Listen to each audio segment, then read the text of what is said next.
Esto es Estocolmo 3 de Amparo Dávila. A pesar de ser otoño, hacía un tiempo espléndido la tarde en que yo caminaba por la colonia Juárez rumbo a la calle de Estocolmo. Allí vivían en el número 3 desde hacía 2 meses Homer y Betty.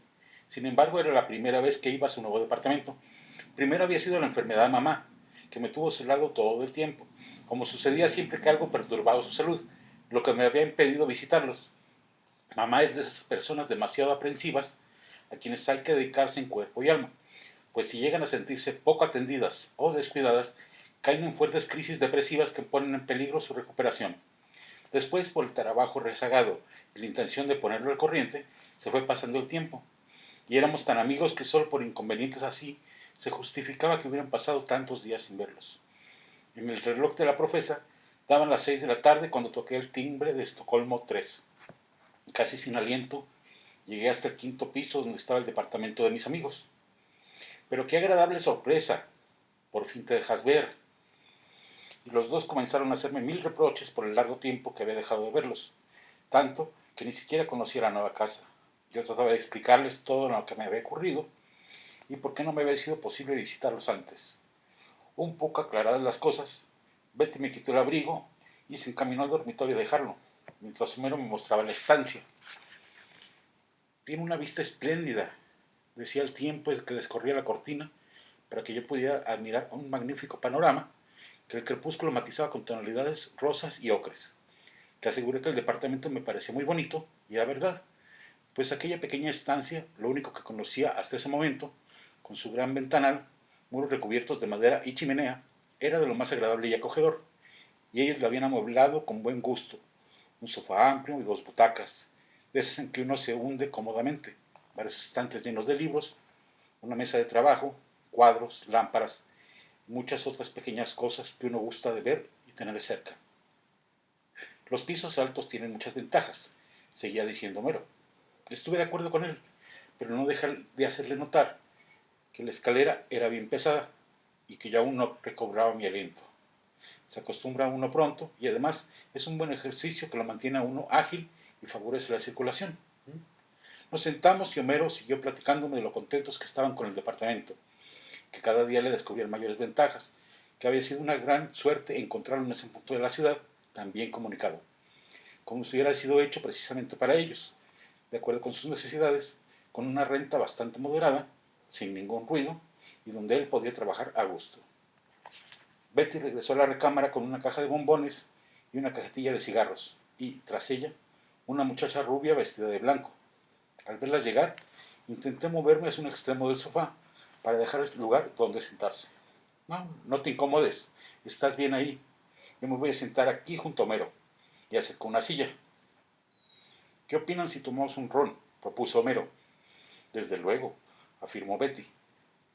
Me parece buena idea, dije yo. Debo confesar, estaba bastante sorprendida y desconcertada por aquella descortesía, o de qué otra manera de llamarla, de no presentarme a la joven de blanco. A lo mejor pensaban que ya la conocía, pero de todos modos me preguntaba también si no sería alguna pariente de Betty, pues yo no conocía a su familia que vivía en Nueva York. A ti no te gusta muy fuerte, ¿verdad?, recordaba Homero cuando estaba preparando las copas. Lo dejo a tu gusto. ¿Y cómo está tu madre ahora?, preguntó Betty. Comencé a informarle a grandes rasgos sobre la salud de mamá, sin dejar de observar de reojo a la muchacha, que se había quedado de pie junto a un librero mirando los volúmenes. Homero vino con las copas para Betty y para mí, luego trajo la suya y se sentó. Los dos hacían caso omiso de la muchacha y yo no me atrevía a preguntarles nada, porque su misma presencia me intimidaba y no entendía qué estaba sucediendo ahí.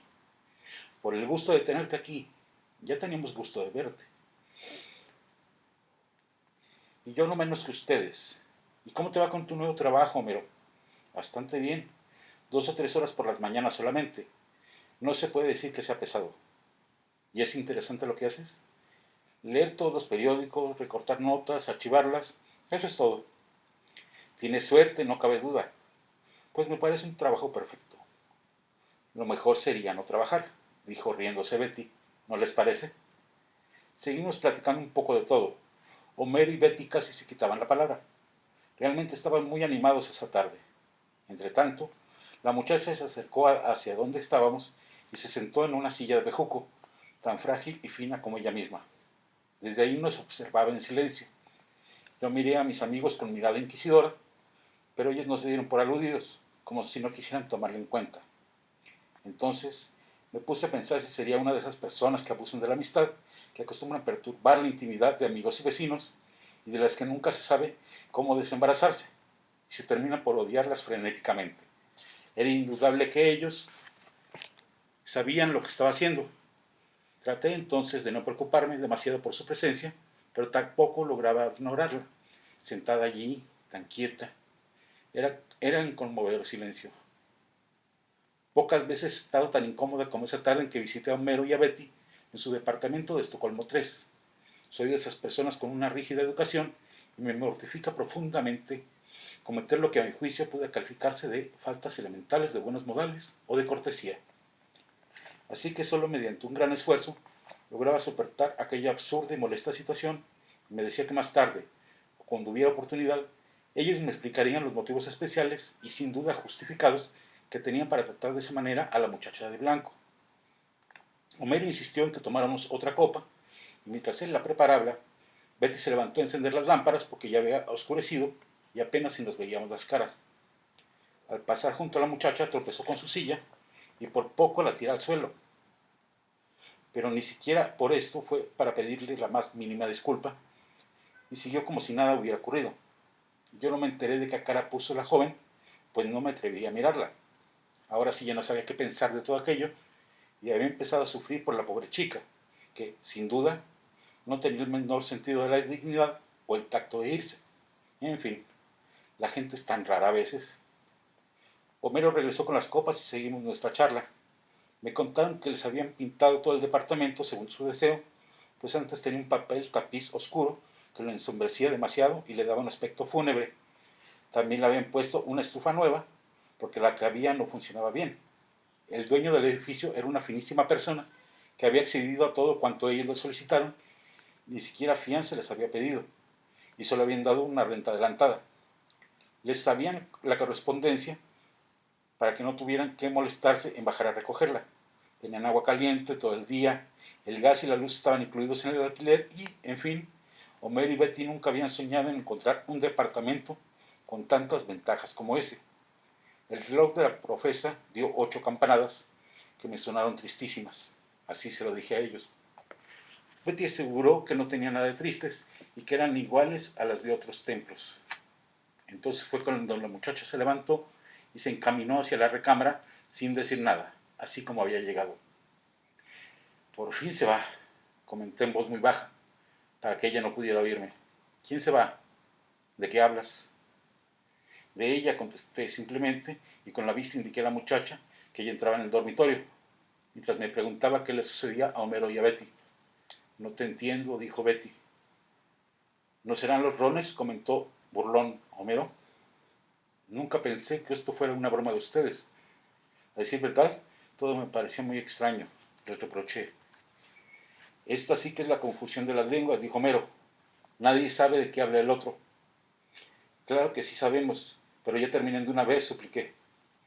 Te aseguro que no sabemos de qué. Bueno, de todos modos, ya fue demasiado tenerla así. Todo este tiempo les dije. ¿Tenerla así? ¿Dónde? ¿Pero cómo dónde? Aquí. Señalé la silla que acababa de desocupar la muchacha. Sentada y horas sin hablar, como si fuera una pobre muda. Creo que fue excesivo y desconsiderado.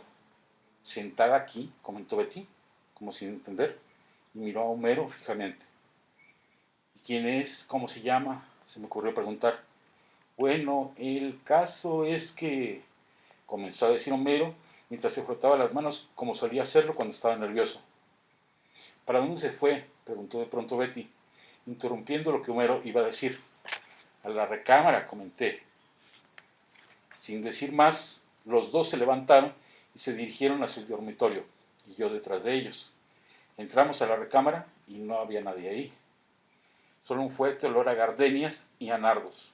Un olor demasiado dulce y pegajoso, denso y oscuro, atrayente y repulsivo, que no se podía dejar de aspirar y que contraía el estómago en una náusea incontenible. Pero, ¿tú crees? ¿Sí será Le preguntaba Betty a Homero. Betty tenía los ojos muy abiertos y le temblaba la boca al hablar. Uno que sabe de esas cosas, comentó sencillamente Homero, que seguía restregándose las manos, presa de una gran nerviosidad. Yo decidí marcharme en ese momento. Además de tener el pendiente de mamá que se había quedado sola, me sentía bastante perturbada. Después supe que Homero y Betty se mudaron de Estocolmo 3 al día siguiente. Después supe también muchas otras cosas.